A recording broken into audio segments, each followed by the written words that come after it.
मारने का काम जो है बिहार में किया गया था।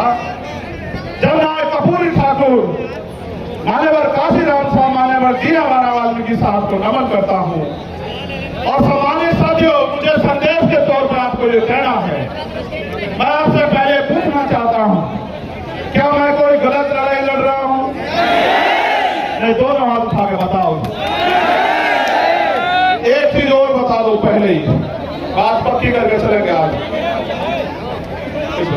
बेटियां पैर लिखुआ करते, बेटियों के दो हाथ सर पर रहने चाहिए।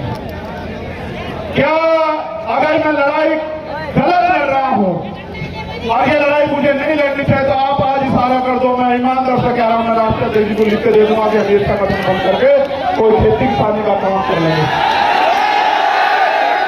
तो आखिरी में बैठे हैं वो सब लोग बताओ भाई, ऐसे नहीं चलेगा। हाथ उठा के बताओ, ये काम बंद कर दूं? अच्छा सुनो फिर, एक सेकेंड, एक मिनट रुक जाओ। ये काम कामयाब कैसे होगा ये भी समझते हो? कब तक मैं आपको दिल्ली बुलाता रहूंगा, भोपाल बुलाता रहूंगा, भरतपुर बुलाता रहूंगा, छत्तीसगढ़ उड़ीसा बुलाता रहूंगा, झारखंड बुलाता रहूंगा? कब तक? हर चीज की एक सीमा होती है। मैं भी आपको बुला बुला के थक गया, लेकिन जो अन्याय अत्याचार हो रहा है वो बंद नहीं हो रहा है। अन्याय अत्याचार बंद करने के लिए पहली 3 बातों पर आप गौर कर लो। पहली ये कि हमें संविधान ने बराबर के अधिकार दिए हैं, सत्ता में हमारे लोग नहीं हैं। इस वजह से, क्योंकि जिनकी सत्ता होती है उनके साथ अन्याय अत्याचार नहीं होता है। तो मान्यवर काशीराम साहब कैडर में एक बताया करते थे कि हमारे पास 5 तरह के बल हैं। कितनी तरह के? 5 तरह के। आवाज आ रही है? गर्मी तो नहीं लग रही? बताओ, गर्मी लगे तो बंद करो। तो 5 तरह के बल है। पहला बल है बुद्धि बल। भाई ध्यान से सुनो, वरना इसके चक्कर में पड़ जाओगे, सब खत्म हो जाएगा। पहला बल है बुद्धि बल, दूसरा बल है धन बल, तीसरा बल है बाहुबल, और चौथा बल है जनबल, और 5वां बल है मनोबल। अगर जिसका मनोबल गिर जाए उसके लिए चारों बल बेकार हैं। मनोबल किसे कहते हैं? कि जब आप पहले ही हार मान लो। साहब भी कहते थे, मैं उनकी बात को आगे बढ़ाते हुए आपसे कह रहा हूं कि पहले तो दलित समाज जो है अपना, वो दलित पर छोड़े। अन्याय का जवाब देने के लिए तैयार होना चाहिए। हम इस देश में इसलिए पैदा नहीं हुए कि हम बच्चियां पैदा हो हमारे घर में, उनको नोच लिया जाए जैसे मणिपुर में नोचा जा रहा है हमारी आदिवासी बहनों को। हम लोगों ने इसलिए अपने परिवारों को आगे नहीं बढ़ाया कि कोई मूंछ रखने पर उनकी हत्या कर दे, कोई उनको जूते में पानी पिलाए, कोई उनके सर पे पेशाब कर दे। इसलिए हमारे माँ बापों ने हमें जन्म नहीं दिया। इसलिए अपने मनोबल को ऊंचा करो। ये लोकतंत्र है, जिनके पास लोग होते हैं, जिनको का राज होता है। लोग आपके पास हैं, लेकिन राज कैसे आएगा इसका तरीका आपको बता देता हूं।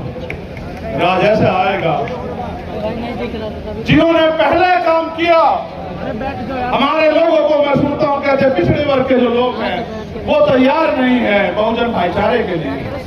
ये बात बार बार कही जाती है कि पिछड़े वर्ग के लोग तैयार नहीं। मैं आपको सच बताना चाहता हूं, सच ये है, और आप इस बात को मेरी सुनोगे कि पहले दलित समाज के लोगों को पढ़ा के अपने पैरों पे खड़े करके किताबें लिख के अपनी लड़ाई लड़ने के लिए सबसे पहले जो अगर शुरुआत किसी ने की, गुलाम भारत में अंग्रेजों के गुलाम जब हम थे, तो वो राष्ट्रपिता ज्योतिबा फूले ने की, जो पिछड़े समाज से आते हैं।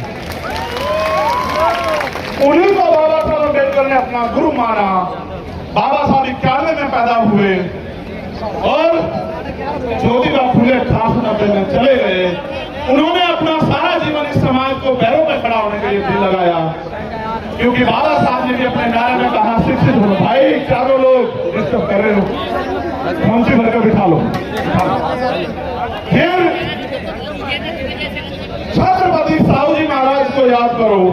जिन्होंने बाबा साहब को बाबा साहब बनाने में योगदान किया, उनकी प्रेस के लिए पैसा दिया, वो हमारे पिछड़े समाज के इतने बड़े नेता थे। राजा होते उन्होंने समाज से कहा कि डॉक्टर अम्बेडकर आपके समाज के सच्चे नेता, इनका साथ दो।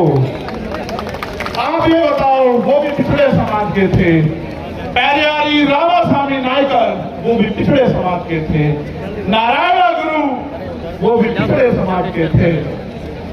सर छोटू राम, वो भी पिछड़े समाज के थे। बाबू जगदेव प्रसाद कुशवाहा, वो भी पिछड़े समाज के थे। जननायक कपूरी ठाकुर, वो भी पिछड़े समाज के थे। महामना रामस्वरूप वर्मा, वो भी पिछड़े समाज के थे। और जिन्होंने देश की आजादी में योगदान दिया, चाहे शहीद आजम भगत सिंह रहे हों या कोतवाल धन सिंह गुजर रहे हों, शहीद उधम सिंह रहे हों, करतार सिंह सराभा रहे हों, वो भी इसी वंचित पिछड़े समाज के थे। उन्होंने अपना काम कर दिया। अगर आप चाहते हो कि बहुजन एकता बढ़े, अब आपकी जिम्मेदारी है कि आप उनको जाके बहुजन आंदोलन को समझाने का काम करो। जैसे पहले उन्होंने घर में जाके आपको समझाने का काम किया, ऐसे आप भी जो है घर घर जाके उनको समझाने का काम करो। प्यारे लल्ले यादव भी पिछड़े समाज से थे, ये बात मैंने आपको इसलिए बताई। आप ये सोचते हो कि वो गलत है, नहीं, कुछ गलतियां हुई है, उसकी वजह से दिक्कत आ रही है। वरना पिछड़ा समाज भी ब्राह्मणवाद मनुवाद का सबसे बड़ा जो है विरोधी बैठा है, और ये बात उन्होंने 19 के दशक में करके भी दिखाई है। ठीक है। दूसरा,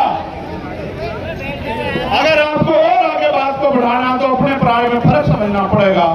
जब सब लोगों ने रास्ते बंद कर दिए और कहा बाबा साहब अम्बेडकर, खिड़कियां तो, दरवाजे तो बहुत दूर, खिड़कियां भी बंद कर देंगे, घुसने नहीं देंगे संविधान सभा में, तब उनको खुलना ढाका से खुलना सीट से जिताकर कॉन्स्टिट्यूशन असेंबली में भेजने वाले लोग वो मुस्लिम समाज के थे। उन्होंने भी अपना जो है पहले हक अदा किया। संसद में बाबा साहब, कॉन्स्टिट्यूशन असेंबली में बाबा साहब गए, तब जाके संविधान लिखने का मौका मिला, तब जाके आपको हक अधिकार मिले। आज वो लोग आपकी तरफ देख रहे हैं कि भाई हमने तो समय समय पे अपना काम किया, हमारे लिए कौन लड़ेगा। इसलिए मैं सीए एनपीआर एनआरसी के आंदोलन में मिल गया, और इसलिए मैं आपसे कह रहा हूं, आपको समझना पड़ेगा कि आपका अपना कौन है और आपका पराया दुश्मन कौन।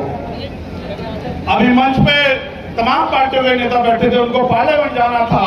हमारे आरजेडी के नेता बैठे थे, मैं उनसे कहता अगर वो होते कि भाई मैं आपका बहुत सम्मान करता हूं, आपकी पार्टी का बड़ा सम्मान करता हूं, लेकिन आपके राज में हमारे लोग भी खाल उतारी जा रही है, आपके यहाँ आयोग नहीं बना हुआ भाई, आप भी कुछ करके दिखाओ। दूसरों को गाड़ी देने से काम नहीं चलेगा। उनके यहाँ SC आयोग नहीं है, महिला आयोग नहीं है, उनके यहाँ राकेश पासवान की हत्या कर दी जाती है, आरोपी गिरफ्तार नहीं होते। मुझे उनसे भी कहना था, लेकिन समय कमी तो चले गए। हमारे कांग्रेस के नेता भी बहुत सिमानी साथी भाई आए थे, तो उनका भी बड़ा सम्मान करता हूँ। भाई बात बंद कर दूं,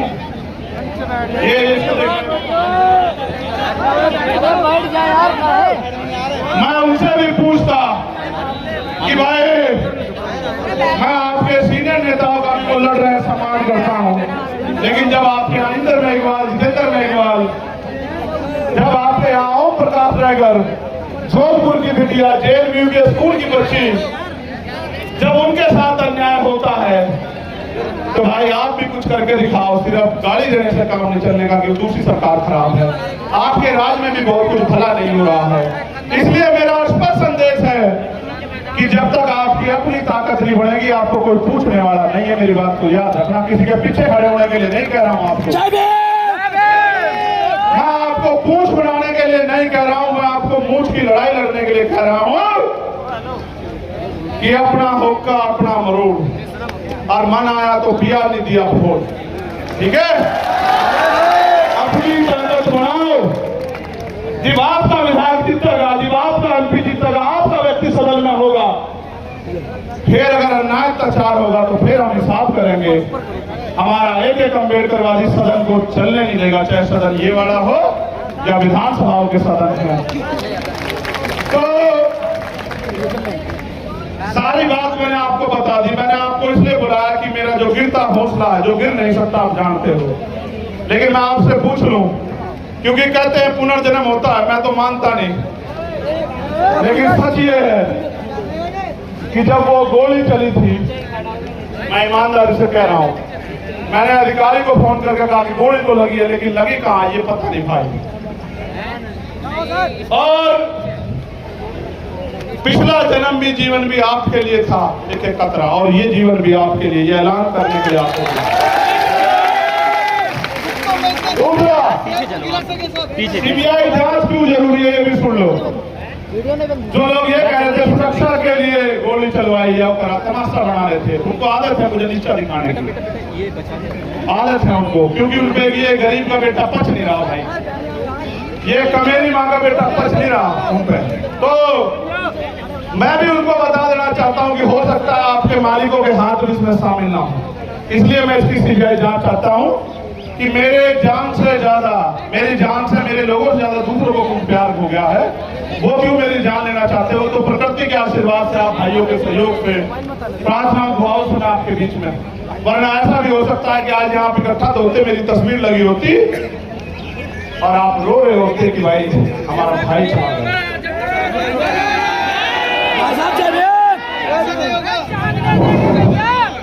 मैं जानता हूं कैसे कैसे उधार पैसे लेकर आए होंगे, और आने जाने के बाद जब खबर आएगी कि आपका कोई और मुसीबत ना पड़ जाए, लेकिन जब आप अपनी जगह से नहीं हिलते तो फिर मेरे साथ कोई मुसीबत आ जाए, मुझे भी हिलने का मेरा मन नहीं करता। आप बताओ कैसे छोड़ दूं, आपके हाथ कैसे छोड़ूं, आप बताओ कैसे छोड़ूं आपके हाथ जिन्होंने मेरे लिए दिन रात नहीं देखा, आंधी तूफान नहीं देखा, गर्मी नहीं देखी, बारिश नहीं देखी, कोई भी मुसीबत नहीं देखी, भूख प्यास, उनका हाथ कैसे छोड़ दूं, उस समाज का हाथ कैसे छोड़ दूं, कैसे डर के घर में बैठ जाऊं, कैसे सीना तान के आपका खून होकर बाहर ना हो। इसलिए यहां मैदान में हूं, ये मैं समझना डर गया हूं, जिस दिन डर गया आप ये समझना कि मर गया हूं। जब तक जिंदा हूं पूरी ताकत से इस लड़ाई को लड़ूंगा। दिल्ली के भी बहुत साथी आए, मध्य प्रदेश के बहुत साथी आए, 22-23 स्टेट से साथी आए, थोड़े थोड़े अपना अपना प्रतिनिधित्व करने के लिए।